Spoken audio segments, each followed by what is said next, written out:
Muito bem, ainda falando sobre o Lula, o petista afirmou nessa quarta-feira, durante evento no Complexo do Alemão, no Rio de Janeiro, que, aspas, nenhuma mulher quer namorar um cara que é ajudante geral. Fecho aspas. Não é brincadeira, não. O Lula, presidente do Brasil, falou essa barbaridade que nós vamos analisar aqui. Mas antes, como esse programa registra a fonte primária, vamos assistir ao trecho. Pode rodar. Há 2 séculos atrás, tinha que cortar cana, ou tinha que ser escravo, tinha que trabalhar para o senhor de engenho. Depois veio a política industrial, veio, sabe, primeiro a agricultura, sabe, a grande profissão era carpinador de café, era colher café com a mão. Depois veio o corte de cana com máquina, e agora trabalhar em fábrica. Mas em fábrica a gente sabe que a gente tem que ter uma profissão. Se a gente não tiver profissão, a gente vai ser ajudante geral, e ajudante geral não ganha nada. Nenhuma mulher quer namorar com um cara que mostra a carteira profissional. Qual é a tua profissão? Ajudante geral. A mulher fala, pô, cara, nenhuma profissão você tem para levar o feijão, o arroz para casa no final do mês. E as crianças que vão nascer, como é que a gente vai cuidar? Então tem que estudar. Quer dizer, o Lula trata as mulheres como interesseiras e oportunistas, como se todas escolhessem namorados por deslumbramento com poder e dinheiro. É ressentimento de quem não tem atributos mais elevados do que esses. Então eu chamei na rede social de preconceito do bem, misoginia democrática, machismo do amor. É o duplo padrão que a gente vê quando frases como essa são ditas por pessoas à direita e por pessoas à esquerda. Às vezes, são frases muito mais amenas, mas que geram a pior interpretação possível, ou às vezes até impossível, quando são ditas por alguém do campo da direita, e, portanto, geram um repúdio enorme. Mas quando são ditas pelo Lula ou por qualquer esquerdista, aí não se fala nada. Então, não se tem um critério comum para julgar as pessoas. Não importa o que as pessoas dizem, importa quem diz. Né? Esse é o raciocínio dessas pessoas para essas circunstâncias. É uma barbaridade. É óbvio que muita gente nas redes sociais, e a gente vai tentar evitar isso aqui, está tentando aplicar à Janja aquilo que o Lula está falando sobre outras mulheres. A gente aqui repudia a declaração como preconceituosa de uma maneira geral e faz a análise do ponto de vista do Lula.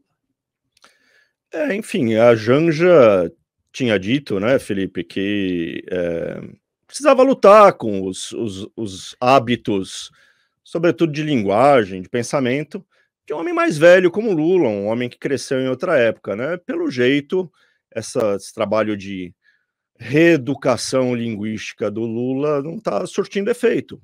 Ele continua falando coisas desse tipo. Ele sempre falou coisas desse tipo. É o jeito que o Lula pensa, é o jeito que ele se comporta. Enfim, o mais significativo é isso que você disse, Felipe. A disposição da esquerda para desculpar no Lula aquilo que se torna objeto de nojo, execração, pedidos de fuzilamento, crucificação, se forem ditas por qualquer outra pessoa. Se é para repreender, o Lula tem que ser tão repreendido quanto qualquer outro personagem que diga em público, personagem com a projeção que o Lula tem, que diga em público esse tipo de coisa. Senão, não vale. Senão, toda esta história de reeducar os homens, de modificar a linguagem, de apontar as violências implícitas na linguagem, são apenas um truque para subjugar aqueles de quem a gente não gosta, mas deixar passar incólumes aqueles que estão do nosso lado. Não pode ser assim, né? E outro dia, o Lula disse a seguinte frase: uma afrodescendente assim gosta de um batuque, de um tambor. Ele estava ao lado de uma jovem negra num evento em fábrica da Volkswagen. E eu comentei, naquela ocasião, 3 dias atrás, que o Lula atribui gosto com base na cor da pele, estereotipando a jovem. É o preconceito do bem, isso que aconteceu de novo agora. As pessoas podem gostar ou não de batuque e tambor, eu, Felipe, adoro, como sabem os meus seguidores há muito tempo, mas o Lula não concebe que negros são indivíduos, cada um com a sua singularidade. Então também questionei se haveria repúdio na TV, não houve, e imagine se fosse outro. Imagine se fosse aí uma liderança à direita, imagine se fosse o Jair Bolsonaro. Jair Bolsonaro fala um monte de barbaridade também. Acontece que os critérios que são usados para analisar as barbaridades ditas pelo Bolsonaro têm que ser os mesmos para analisar de quem quer que seja, inclusive o Lula. E a gente não vê o mesmo nível de indignação. Então o Lula vai dando novas amostras do velho machismo dele, do velho preconceito que ele tem enraizado, enquanto as pessoas o idolatram por bravatas, por associarem o Lula às causas que fizeram a cabeça dessas pessoas. Então são pessoas que acreditam lutar pela justiça social, acreditam lutar contra as desigualdades sociais e acreditam que o Lula representa essas causas. Logo, o Lula seria o representante do grupo do bem contra o grupo das elites malvadas. A gente tem visto que o lulismo está junto das elites malvadas, né? As elites corruptas, elas estão aí sendo assessoradas pelos partidos satélite, inclusive, para aliviar as suas multas depois de confessarem esquemas de suborno, né? Então, o Lula ele tem reforçado aí essa natureza dele. Essa é a natureza do Lula.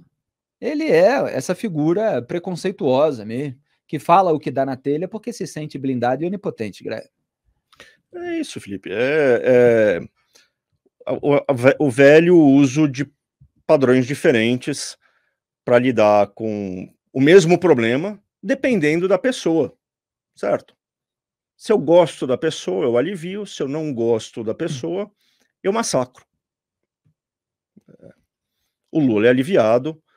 Todos os outros que são vistos com nojinho pela esquerda são massacrados, né?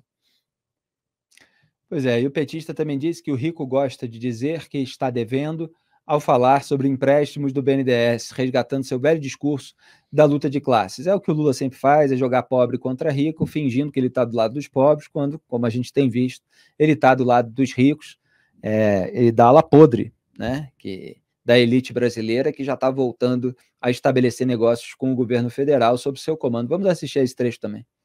O Estado tem obrigação de garantir oportunidade para que todas as pessoas possam vencer na vida. Esse é o papel do Estado. Não é atender, sabe, os megas empresários que cada vez que vão na presidência só querem também de pedir bilhões e bilhões e bilhões e bilhões e bilhões. Pega a dívida ativa brasileira. Você vai encontrar quase 2 trilhões de dívida. Veja se os pobres têm dívida. Não tem. Porque o pobre é o seguinte, quando ele compra o pão e o leite fiado e ele não pode pagar, ele passa de passar na frente da padaria. Ele tem medo de ser chamado de que está devendo. O rico não. O rico gosta de dizer que está devendo. Para ele é uma coisa charmosa dizer, eu peguei 5 bilhões no BNDES, juro de longo prazo, 5 anos de carência e vou pagar em 15 anos. Não é assim, Eduardo? O pobre não. O pobre a gente empresta um crédito consignado, R$500, R$1.000, para o cara sobreviver, e ele vai sobrevivendo. Está aí o presidente em cujo governo a Odebrecht faturou bilhões de reais do BNDES, inclusive para tocar obras em ditaduras amigas, na Venezuela e em Cuba. Vamos lembrar aqui das obras da Odebrecht, do metrô de Caracas e da ponte sobre um rio venezuelano e do porto de Mariel, em Cuba. O Lula está dizendo que o rico gosta de dizer que está devendo. As ditaduras amigas ficaram devendo aos brasileiros. Elas usufruíram essas engenharias, essas obras financiadas pelo BNDES e não pagaram. Até hoje o BNDES é credor, os brasileiros são credores, foi dinheiro dos brasileiros usado em ditaduras amigas, e o Lula está fazendo troça com isso. Está dizendo que os ricos gostam de dizer que estão devendo para o BNDES, e os ricos estão devendo por culpa dele, que teve como política econômica do governo dele financiar os ricos, a elite, aliás, em parte corrupta, né? Porque no caso da Odebrecht, por exemplo, houve a confissão dos crimes cometidos no âmbito do Petrolão, né? Lá na Petrobras. Mas estava faturando bilhões. Eu mostrei aqui outro dia, em valores atualizados, foram 51 bilhões de reais que a Odebrecht ganhou do BNDES, 51 bilhões de reais. E aí depois, ele fala assim, não, porque o pobre pega 500 reais e tal. Quer dizer, ele faz troça com as próprias mazelas que ele causou com o seu capitalismo de compadrio para fingir que ele é aliado dos pobres contra os ricos, que ele beneficia muito mais. E foram vários outros ali na política de campeões nacionais do BNDES, Ike Batista, o próprio Joesley Batista, sim. E outros, né? Até Luciano Hang levou dinheiro do BNDES antes de virar aquele bolsonarista durante o governo Bolsonaro. Então é muita gente com muito dinheiro e o Lula aí fingindo que está do outro lado, que não tem nada com isso.